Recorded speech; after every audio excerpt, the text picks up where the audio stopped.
pork chop, but stewed.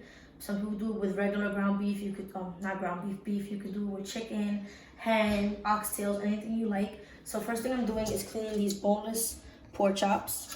They've been sitting in vinegar, and I'm gonna add some water to it. And I also add salt. And that's how I clean mine. I just let them sit there for a little bit. And then give them a little bit to clean it all up. You cut it off.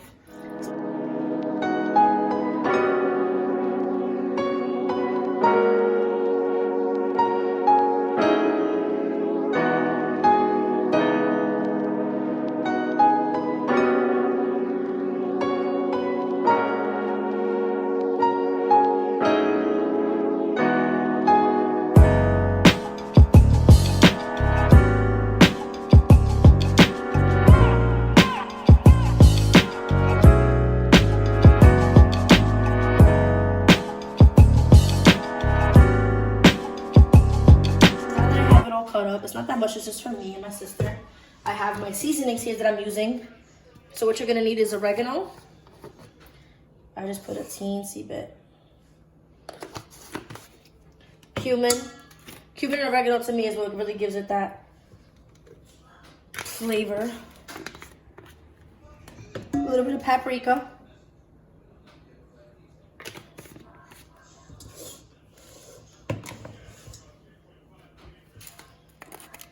Powder, maybe a little more.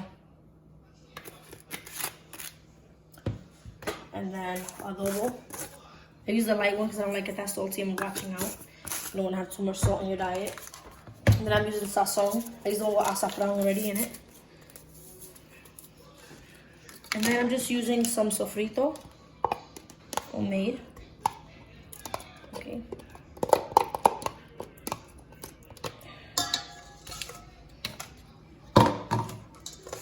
And so now, you use your hands, but my nails are really light right now.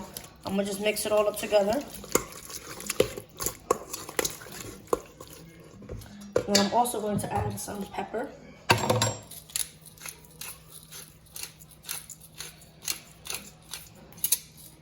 And a little salt.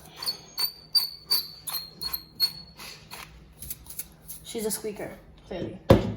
Okay, so I have all that there. So now what we're gonna do is use a high cooking heat oil. I use grapeseed oil. It's a high heat oil. And then we're gonna use that in a pot. You're gonna just coat it. Because what we're gonna do is we're gonna brown the chicken first before we get it to stew. So I think that's good enough. We'll let that heat up for a little bit. And then this is what you're gonna need for the vegetable part of this recipe. Don't mind my nails. We're gonna use ajicitos with bay leaf, red onion, fresh minced garlic, tomato paste, and culantro and cilantro together. That's what I use. Everyone uses different stuff. Some people add carrots, some people add potatoes. This is what I like to use for right now. Some people like to add whole garlic. It depends. I do that as well sometimes. Some people like to use green pepper, red pepper to add it in. Right now I'm just using ajicitos for today because that's how I like it. So these are our main components of our dish.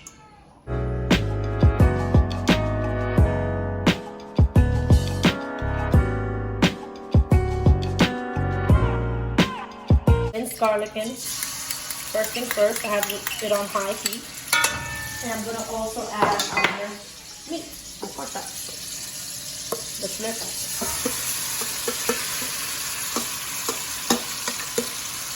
Okay, and what I learned to do is add a little bit of sugar. This may sound crazy to some people, but the sugar actually helps the browning process. I do that with my oxtail as well, so just a little bit. It just helps it get that brown color quicker. And it just tastes that better, so we're not really doing much to change the recipe. And keep your seasoning bowl with the liquid it has in it. Do not dump that, because we're going to use that as the water instead of, so you can grab all the extra seasoning, so you're not wasting anything, and you're getting all that flavor. So we're going to let this brown up for a little. Let me turn on my light here.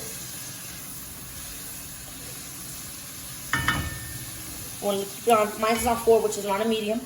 While we're doing that, we're going to clean our rice. So we can start our white rice.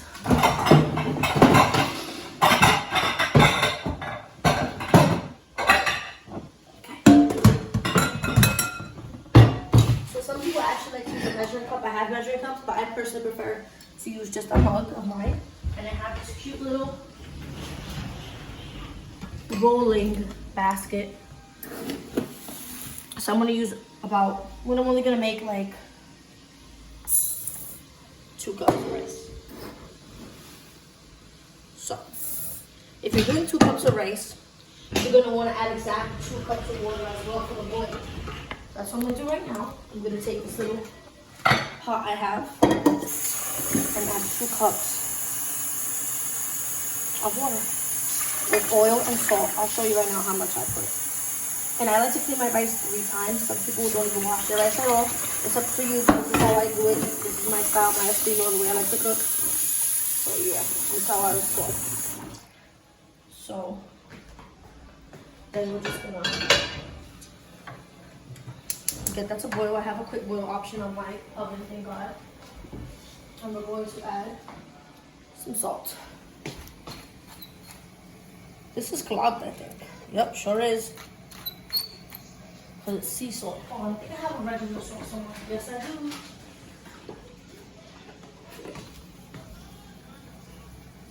And don't be scared to go with the salt, because remember, rice absorbs everything, so I'm not going to go too much of that. And then I'm going to add some oil. I'm going to use canola oil. Some people can use vegetable oil. You can even use the grapeseed oil. I'm just using the mazola one.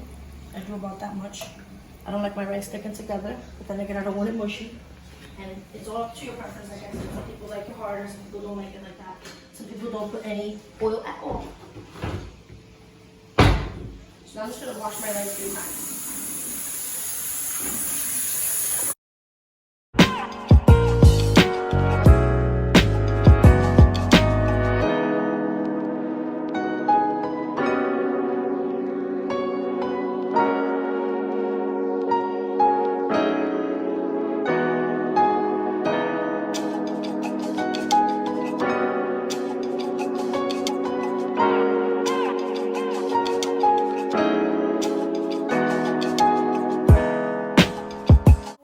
It up to high heat because we want it to start browning already. It's been a minute.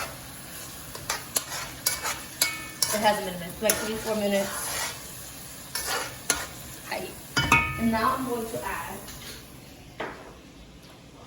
my onions, my red onions, my cebolla. We're gonna add the ajicitos with that 1 bay leaf chopped in half. You could put it whole, for how many minced or whatever. This we're gonna save for when we add the water. And the paste is to thicken halfway through. So.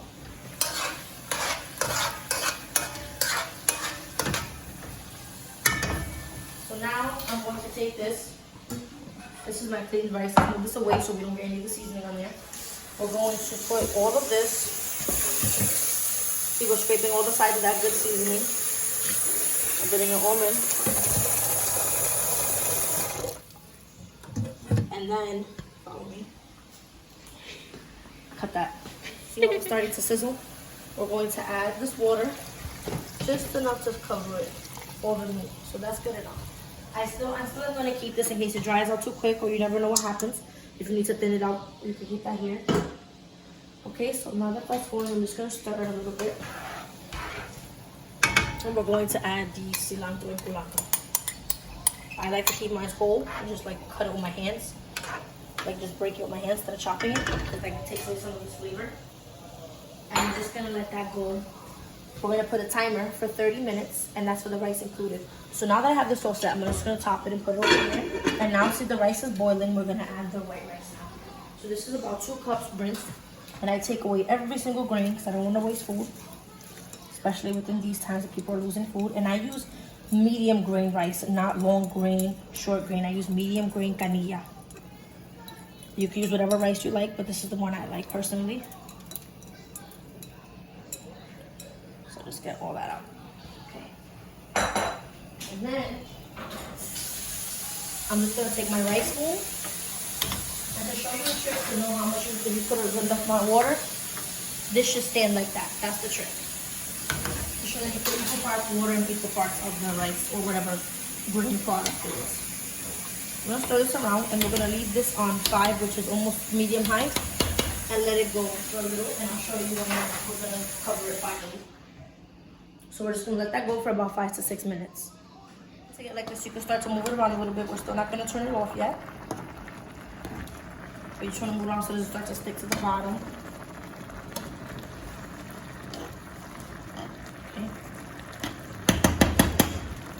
Okay, so now that it's almost all the way dry,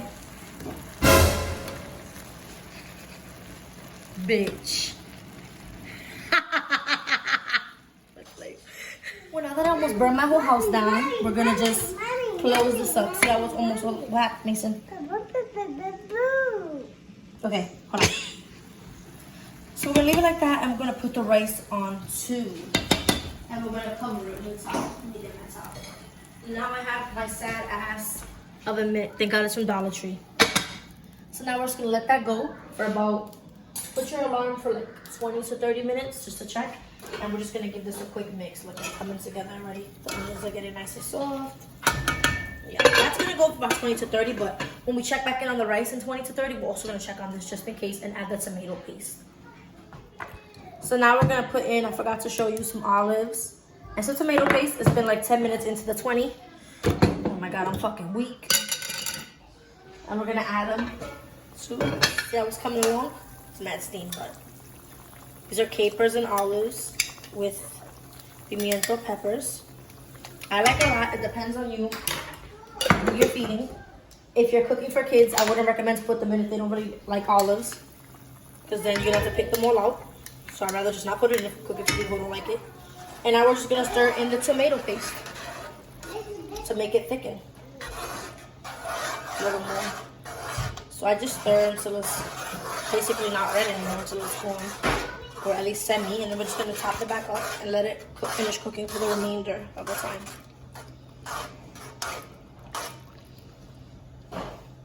You also want to check if it's starting to get soft, which it is. When it starts to get blandito, it's almost done. So that's that. This is about half a can of Goya tomato paste. I'll actually show you outside. They can't see what I'm talking about.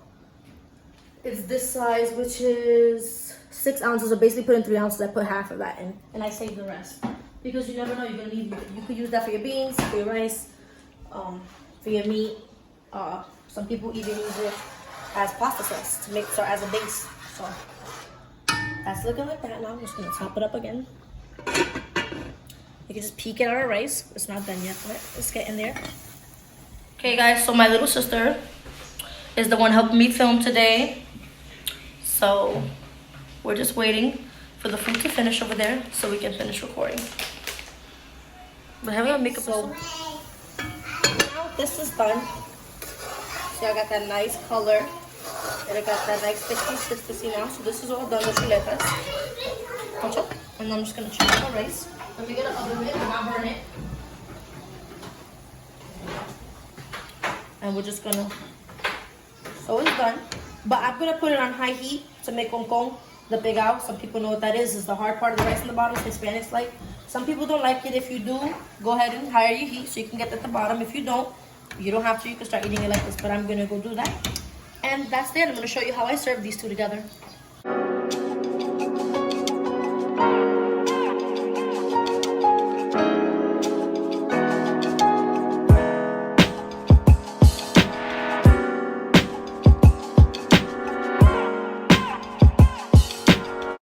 So this is the finished product. This meal is about under $15 to $16. You can make it, and you can make it in bulk for someone just like yourself, for someone like a small gathering. This is what I like to make. Is something simple and easy, and buen provecho. This meal was under 40 minutes, and also it's amazing.